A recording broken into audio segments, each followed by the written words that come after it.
வணக்கம் உறவுகளே.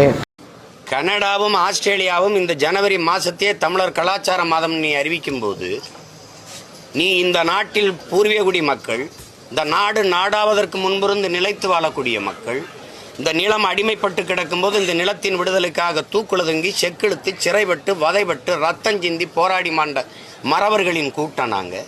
இந்த நாட்டின் இறையாண்மை சட்டத்திட்டம் தேசிய ஒருமைப்பாடு கட்டுப்பட்டு வரி செலுத்தி வாக்கு செலுத்தி வாழுகிற பெருத்த தேசிய கூட்டம்.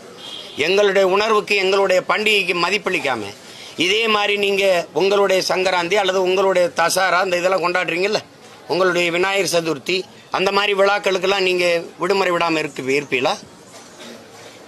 வட இந்திய பண்டிகைகள் வரும்போது இப்படி நடத்துவீங்களா? அங்கேயே நவோதயா இருக்கும்ல, கேந்திர வித்யாலயா இருக்கும்ல, அப்போ நடத்துவீங்களா? அப்போ எவ்வளவு புறந்தல்றீங்க, நீங்கள் எவ்வளவு நிராகரிக்கிறீங்க? இந்த உரிமையை கூட பெற்றுத்தராத அரசு இது என்ன தமிழர் நலன் சார்ந்த அரசு?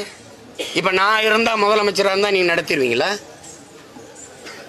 துண்டிச்சு விட்டுருவேன். மின்சாரம் கிடையாது, ஒன்றும் கிடையாது, நீர் உதவி ஒன்றும் கிடையாது, தூக்கி போயிட்டே இருக்குன்றுவேன். நிலம் என்னது, காசு என்னது? மத்திய அரசுக்கு நான் வரி கட்டி கொடுக்குற காசு, கட்டடம் என் நிலத்தில் கட்டப்பட்டிருக்கு.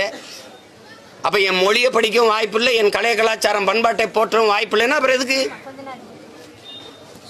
அப்படி ஒவ்வொரு மாநிலத்திலையும் ஒவ்வொரு தேசிய மக்களினுடைய மாநிலத்திலையும் அவங்கவுங்க பண்டிகைகளுக்கு இப்படி நடத்த முடியுமா? நீங்கள் குறிப்பாக கர்நாடகா நடத்திடுவீங்களா, இல்லை ஆந்திரா நடத்திடுவீங்களா? கேரளா பண்டிகை ஓணம் வரும்போது இப்படி செஞ்சிருவீங்களா?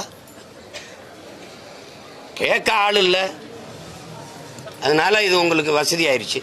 தொடர்ச்சியாக இந்த வீடியோக்களை பார்க்க வேண்டும் என்றால் களம் வெல்வோம் யூடியூப் சேனலை பின்தொடரவும். நன்றி, வணக்கம்.